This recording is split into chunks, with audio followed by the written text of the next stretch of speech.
राम राम जी, कैसे आप सब। एक बार फिर से आप सभी का एक नई वीडियो में स्वागत है। गाइस बात करेंगे कर्मचारियों से जुड़ी ताज़ा अपडेट को लेकर। लेकिन गाइस इससे पहले अगर आप चैनल से पहली बार जुड़े हो तो चैनल को ज़रूर सब्सक्राइब करें और वीडियो को भी लाइक कमेंट और शेयर करना ना भूलें। तो गाइस यहाँ पे देखो 10 साल बाद 5000 कर्मियों की पदोन्नति का रास्ता साफ। तो गाइस जो ये कर्मचारी थे 5000 कर्मचारी, ये 2014 की रेगुलाइजेशन पॉलिसी के तहत इन कर्मचारियों को पक्का किया गया था, लेकिन जो इनकी पदोन्नति थी वो नहीं हो रही थी।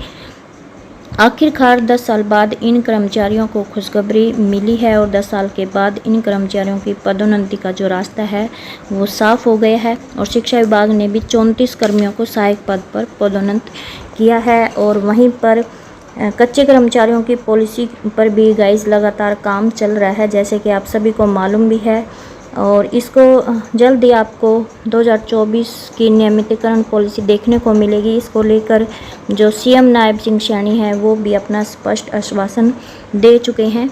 तो फैसले के तुरंत बाद शिक्षा विभाग ने 34 को सहायक पद पर किया पदोन्नत। तो निर्णय के तुरंत बाद शिक्षा विभाग ने भी हरकत में आते हुए 34 कर्मचारियों को पदोन्नत किया है।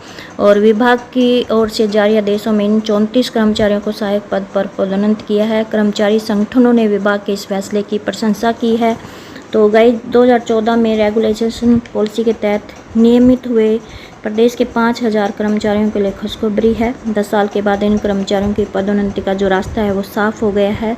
हालांकि ऐसे कर्मचारियों की जो पदोन्नति है वह सुप्रीम कोर्ट में लंबित मौजूदा अपीलों के परिणाम के अधीन होगी, यानी कि जो सुप्रीम कोर्ट का अंतरिम आदेश आएगा उसके अनुसार इनकी पदोन्नति रहेगी। वहीं पर मुख्य सचिव टी.एस.एन. प्रसाद ने भी इस संबंध में सभी विभाग अध्यक्षों को निर्देश जारी किए हैं कि योगेश त्यागी अन्य मामले में सुप्रीम कोर्ट के 18 जून 2020 को जारी निर्देशों के अनुसरण में 2014 की रेगुलाइजेशन पॉलिसी के तहत नियमित कर्मचारियों के पदोन्नति लाभों को रोकने का निर्णय लिया था। तो गाइज 2014 की रेगुलाइजेशन पॉलिसी के तहत बहुत कम कर्मचारियों को पक्का किया गया था, क्योंकि ये जो पॉलिसी थी ये नियम पालन करने में खरी नहीं उतरी थी, जिसके कारण जो मामला है वो सुप्रीम कोर्ट पहुंच गया था।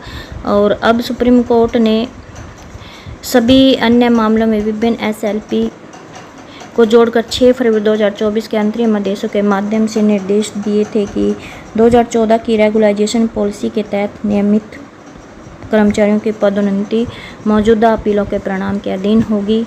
और इसको देखते हुए हरियाणा सरकार ने ऐसे कर्मचारियों को पदोन्नत करने का फैसला किया है, क्योंकि नियमित होने के बाद से उनकी पदोन्नति के जो रास्ते हैं वो बंद हो गए थे।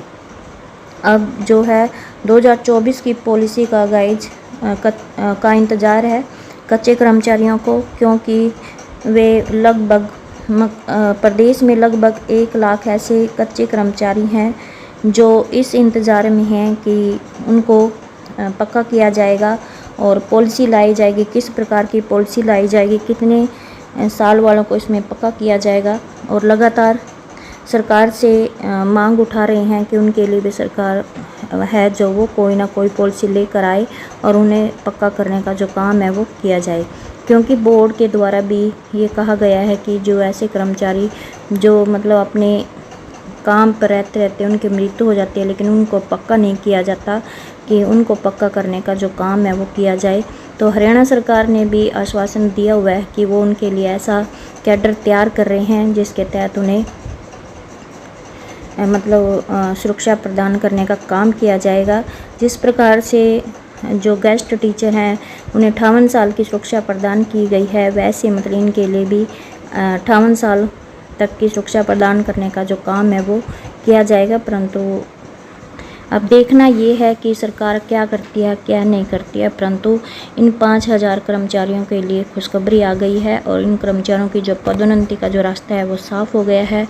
दूसरी बड़ी अपडेट है कि सरकारी विभाग में 1 लाख से अधिक नियमित पद खाली हैं, क्योंकि जिस रफ्तार से विभागीय कर्मचारी सेवानिवृत्त हो रहे हैं उस रफ्तार से कर्मचारियों की भर्ती नहीं हो रही है।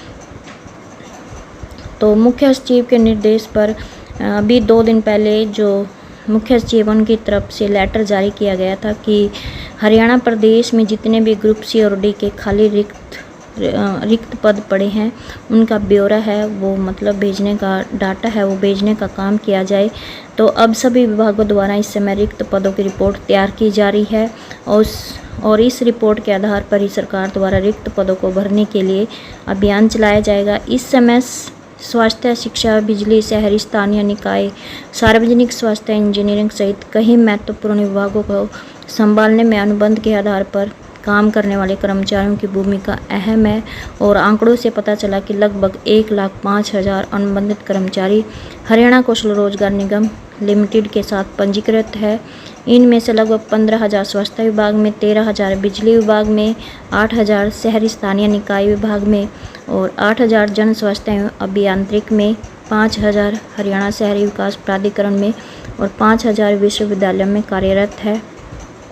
वहीं पर शिक्षा विभाग के साथ काम करने वाले 5,000 संविदा कर्मचारी HKRN के तहत पंजीकृत हैं, जबकि अनुबंध के आधार पर काम करने वाले 14,000 से अधिक अतिथि शिक्षक भी शिक्षा विभाग में काम कर रहे हैं।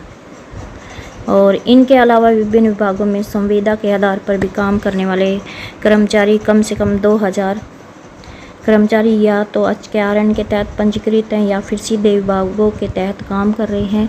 तो हरियाणा में कुल स्वीकृत पदों पर लगभग 4.5 लाख के मुकाबले लगभग 2.7 लाख नियमित कर्मचारी कार्यरत है।